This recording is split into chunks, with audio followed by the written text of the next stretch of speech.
Hi, and welcome to the African Cinema Podcast. This is your host, Tendai. And for the very first episode of, I guess, season 2 of the podcast, we'll be looking at the history of Nigerian cinema. Now, for this history, we will be dividing it into four different parts that will focus on four different areas within the history of Nigerian cinema. The first part, which is this one that you're listening to, will delve into the colonial roots of Nigerian cinema.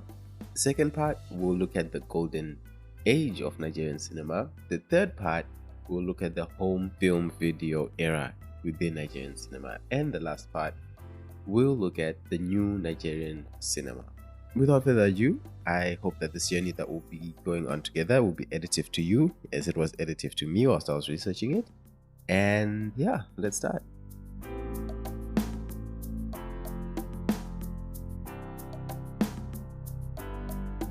Now, if you're African and have ever watched television, you can name at least one Nigerian movie. It might not be your favorite genre, but there's no denying the immense impact that Nigerian films have had on Africa's cinematic history. To understand modern Nigerian cinema, we must first examine its birth and development during the colonial era. So, for the colonial era, we'll be looking at the period between the 1800s up until the mid 20th century. To be more specific, late 1800s, so that your 1890s up until 1950 itself. Now, the earliest beginnings of Nigerian cinema are deep rooted in colonialism because at this time, Nigeria was still under British colonial rule. So, whenever any new development, especially within the cinema range or within the film industry itself, happened, it was mostly used as a way to push colonial propaganda across the line.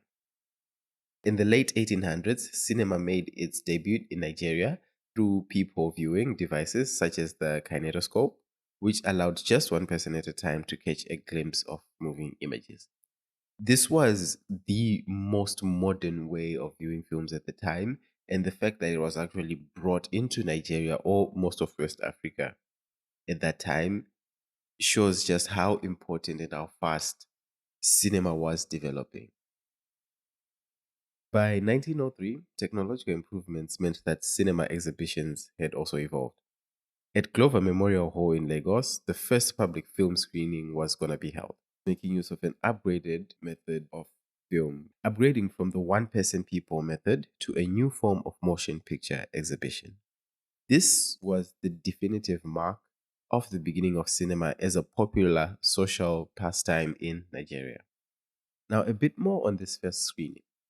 It was organized by Hubert Ogunde, a Nigerian nationalist who invited the Balboa and Company to Nigeria to showcase their films. This initial success paved the way for further cinematic displays and the establishment of additional venues like Empire Hall in Lagos and halls in Ebute Metta and Ashodi by 1921. And a bit of history on the Balboa and Company as well. They were already showcasing films across West Africa at that time, and Herbert Macaulay basically asked them to take a detour of their original route to come and showcase films from the Western world to the Nigerian audience. Early film distribution at this time was dominated by two parties, the colonial government and the church. The colonial government used cinema to promote the Western way of life and colonial propaganda. Film reels were shown to bolster support during World War One and also to help raise funds for the military and the Red Cross, as well as to disseminate public service messages on health and education. On the missionary churches side, religious institutions, including the Roman Catholic missions, Catholic Missionary Society, and Methodist missions, utilized cinema for evangelism. Their film reels carried religious propaganda, drawing audiences into church halls and pulpits for salvation. These early films introduced Nigeria to a new medium, shaping public opinion and creating a shared cultural experience, even if the content was often designed to serve a more colonial and religious objective. Now, between 1903 up until 1926, the lay of the land was generally the same. The birth of indigenous Nigerian film, to some extent, can be considered to have started in 1926 by the making of the film Palava. It was significant in that it featured the first Nigerian actor in a speaking role and was shot in the regions of present-day Bauchi and the Plateau States. It narrated the rivalry between a British district officer and a tin miner, which led to a conflict, a narrative crafted for a British audience and laced with racist overtones. Barker's own remarks about casting Nigerians from cannibal pagan tribes are a stark reminder of the era's colonial mindset.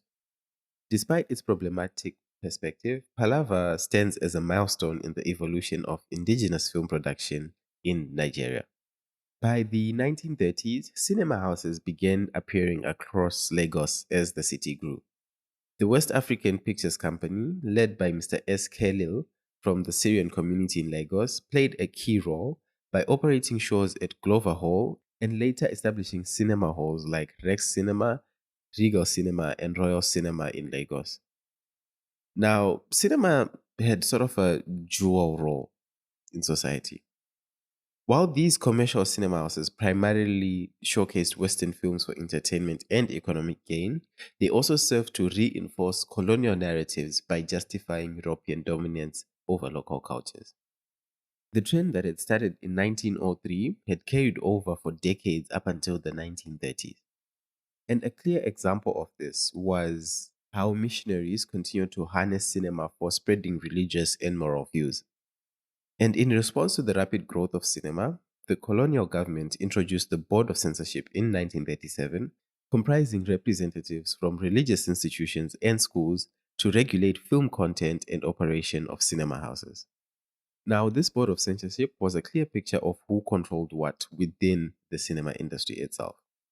As it was made mostly of religious institutions and schools, as well as members of the colonial government itself, it had no representation of the local cultures or the local people at all.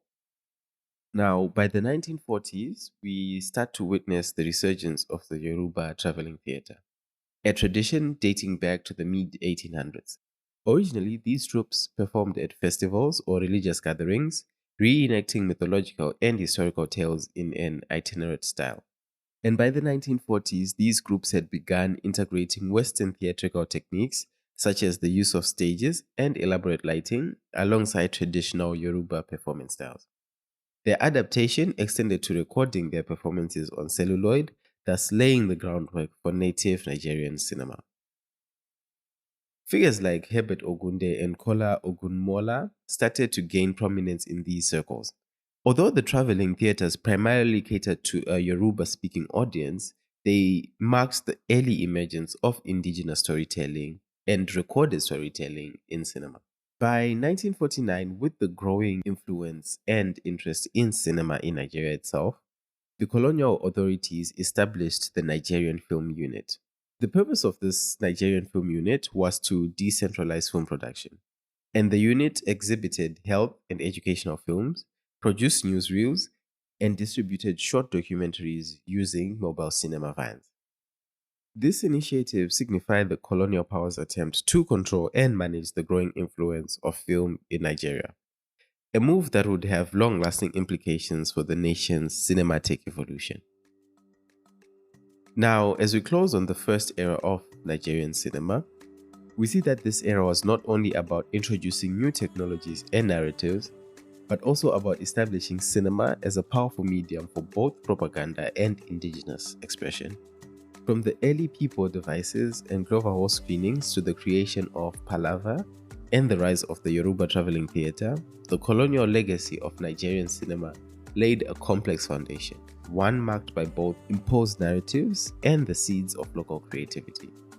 Now, in our next episode, we'll explore the golden age of Nigerian cinema, a transformative period from the early 1950s to the late 1980s. We'll witness how the groundwork laid during the colonial era gave way to a burgeoning local film industry marked by innovative filmmaking methods, vibrant local ownership, and a surge in indigenous production following Nigeria's independence. Thank you for listening to the first episode. Catch you later.